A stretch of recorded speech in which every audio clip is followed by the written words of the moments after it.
You're listening to Murmurs and Mysteries,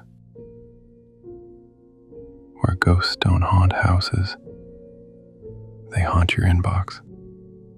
If you like stories like this, I'd really appreciate a sub. Now, let's get back to the story.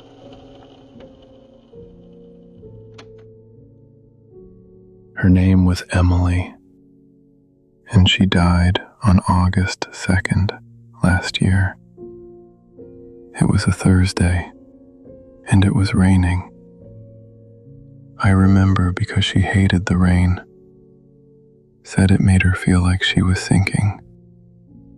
The car hit her crossing outside the 7-Eleven on Pike Street. I didn't see it happen, thank God, but I got there while they were still zipping up the body bag. She always crossed without looking, not out of carelessness. It's like she trusted the world too much. The funeral was quiet, too quiet. Her parents barely spoke to me. I don't think they blamed me, but they didn't have to say anything for me to feel it. Afterward, I went off the grid, deleted socials, turned off notifications. I didn't want to see her tagged in old posts. I didn't want to see her frozen in time, smiling at things she'd never experience again. But I kept her Facebook. I know, it's pathetic, but it felt wrong to delete it. Like killing her twice. And then, 3 weeks ago, I got a message from Emily's account. It just said, "Hey."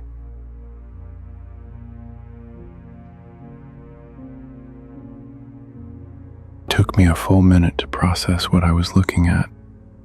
Her name, her profile picture, the tiny typing bubble blinking like nothing had ever changed, like she never left. At first, I thought someone hacked her account, some bot maybe, or worse, someone trying to mess with me. I hovered over the message, "Hey," no emoji, no punctuation, just that one word. I clicked through to her profile. Everything was the same. Same old timeline photos. The ones I couldn't bring myself to scroll through for months. But now they felt wrong. Like they'd been touched. Recently. Then another message popped up. "Are you there?" 2 minutes after the first one. That's when my stomach dropped.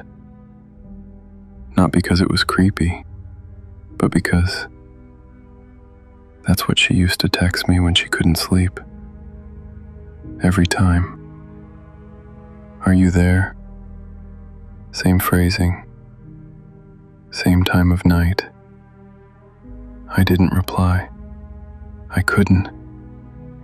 I turned my phone over, face down, and just sat there. I stared at the ceiling for what felt like an hour, but the screen still glowed beneath the fabric, waiting. When I finally flipped it back over, she was still online, still typing, but nothing came through. Then it stopped. The typing indicator disappeared, and her status went offline. No more messages, no explanation, just silence. And for some reason that scared me more than anything.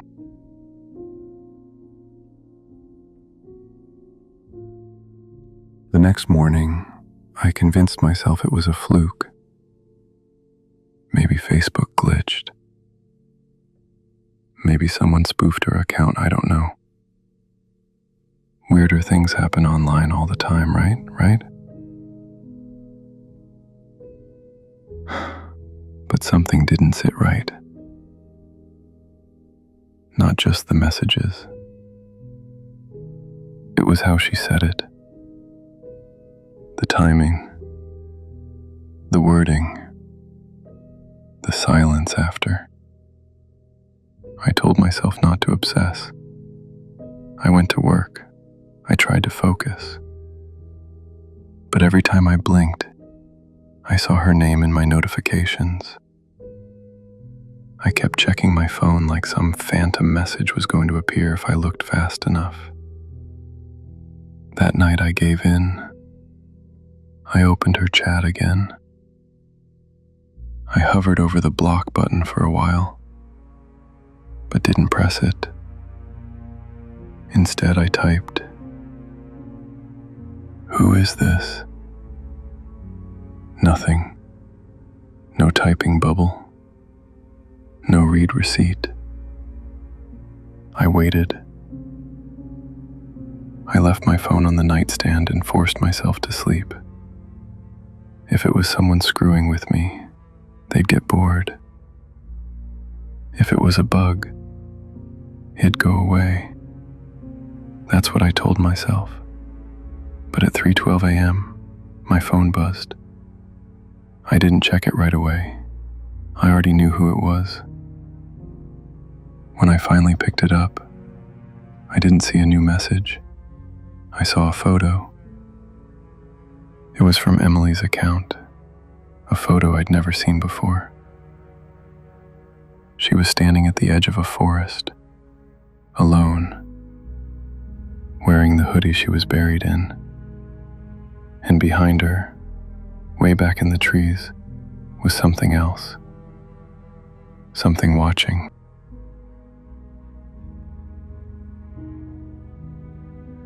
I stared at the image, waiting for my brain to catch up. My hands had gone cold.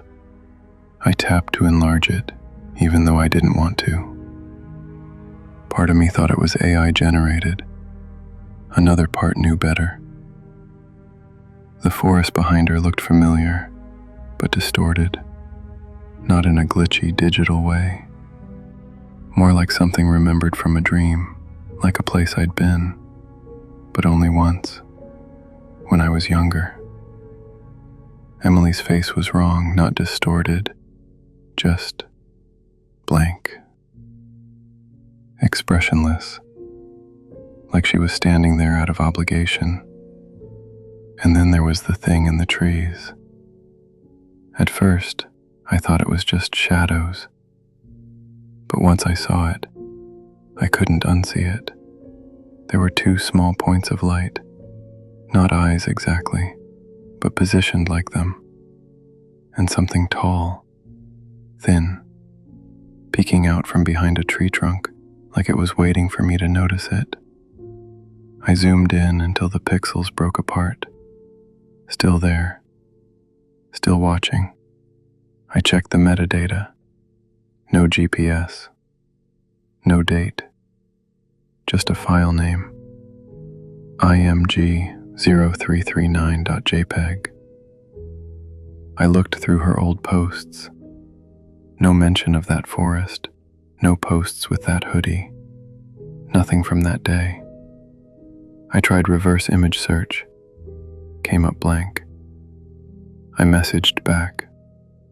Where is this? No response. But this time, I didn't get silence. This time, I got another photo. This one was of me, taken from outside my bedroom window. Ever.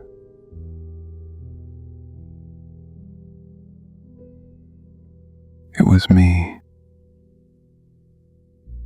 I was in the photo, lying in bed, phone in hand, face lit by the screen. The blinds were half closed, but there I was, centered, like the shot was carefully framed. I threw the phone across the room.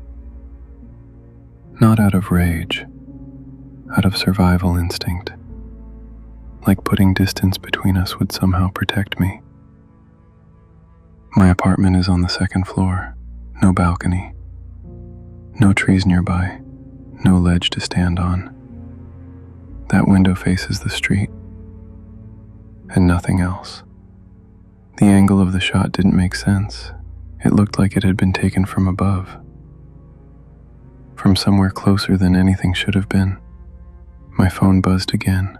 I didn't want to pick it up, but I did. No new messages, just the same photo, resent, like whoever was behind this wanted to make sure I'd really seen it, wanted to remind me they were still there. I closed the app. I didn't delete it. I should have, but I didn't.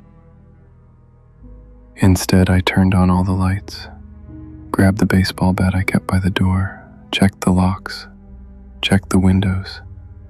I even pulled the fire escape ladder up, even though I knew it didn't reach my window anyway. And still, I couldn't shake the feeling that something was watching me, not from outside, from inside. Like the moment I turned my back to the dark corners of my apartment, something would step out.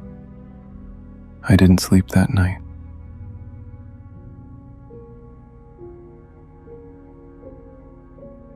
The next morning, I tried to act like everything was normal. Routine was my only defense. Shower, coffee, pretend to eat, pretend to work, pretend my dead girlfriend wasn't texting me from beyond the grave. I went to deactivate her account. That felt like the cleanest way to end this. But when I searched her name, surprised, she was gone. Not deactivated, deleted. No trace. No messages. No shared posts. Not even photos I'd tagged her in. It was like she'd never existed. I opened our last conversation, or tried to. The thread was there, but the contents were blank. Just a single line. This user is no longer available. But I still had the photos. The forest. The one from outside my window. And now, a third one. It wasn't a notification. It wasn't from Messenger. It just appeared in my camera roll. No timestamp. No metadata. Just sitting there, waiting to be seen. It was my living room. Empty. Lights off. Shot from behind the couch. Like someone had been standing right there, watching me. Only one thing was off. There was a figure in the far corner, barely visible. Too tall, too still. I zoomed in, but the pixels didn't blur this time. They held together. A woman. Long dark hair, head tilted at an unnatural angle, wearing Emily's hoodie.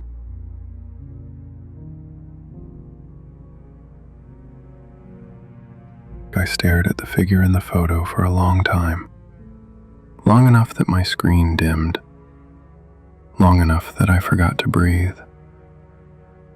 It wasn't just her hoodie. It was the way she stood, slouched, heavy. Like her bones didn't know how to hold themselves anymore. Like her body was only mimicking what it remembered being.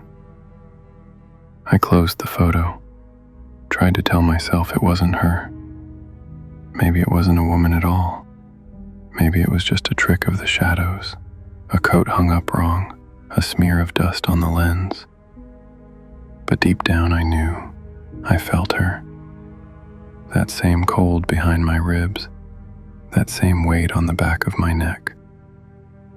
I turned slowly, phone still in hand, heart thudding. The room behind me was empty. No one there. No one visible anyway. I started recording. I don't know why. Maybe part of me thought I could catch something. Maybe I just needed proof that I wasn't insane. I panned across the apartment. Quiet, still, and then the screen flickered. Just once. A single static pop. Barely noticeable. Like something had glitched. I rewound the video.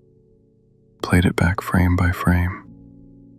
In one single frame, she was there, standing in the hallway, eyes white, mouth too wide, not smiling, stretched, and then gone. One frame. I deleted the video. It didn't feel like mine anymore.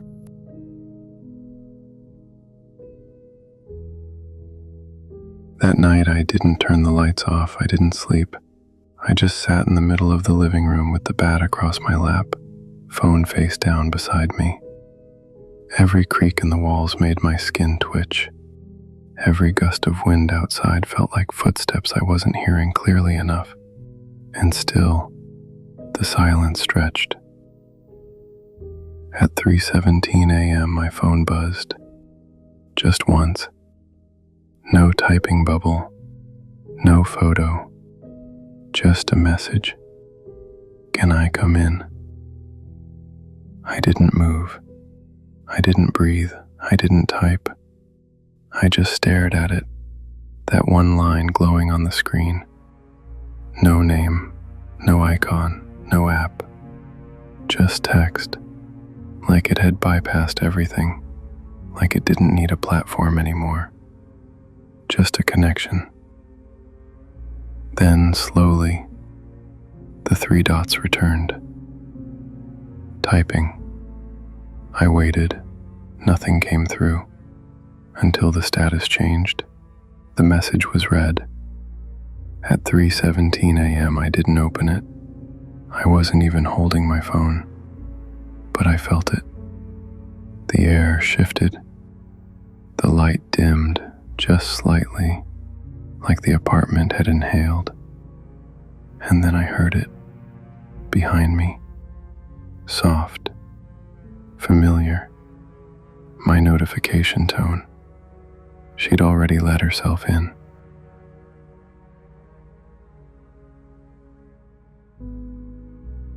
If you're hearing this, don't reply. Don't engage. Delete everything. I thought ignoring it would stop it, but she doesn't need permission anymore.